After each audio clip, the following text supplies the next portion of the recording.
ഞാൻ പറഞ്ഞതെല്ലാം അഭിരാമി മറന്നു. എല്ലാവരും വേദനിക്കുകയാണ് അഭിരാമി കാരണം.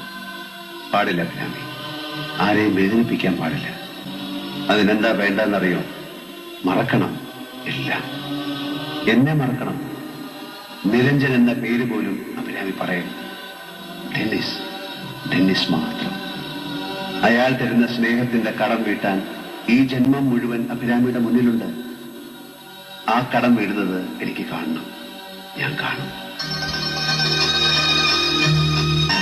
പൂവായി ശലഭമായി, മഴയായി മയിൽപ്പീലി കണ്ണായി, ആകാശവും സമുദ്ര നീലിമയുമായി, കാറ്റായി, കാറ്റിൽ മൂളുന്ന മുളം തണ്ടായി, നിങ്ങളുടെ മനസ്സിലെ സംഗീതമായി, നിങ്ങളുടെ ഹൃദയ സ്പന്ദനത്തിന്റെ ശ്രുതിയായി, നിന്റെയും ടെന്നിസിന്റെയും ലോകത്തിൽ വിളിക്കാതെ വരുന്ന അദൃശ്യനായ അതിഥിയായി ഞാനുണ്ടാവും.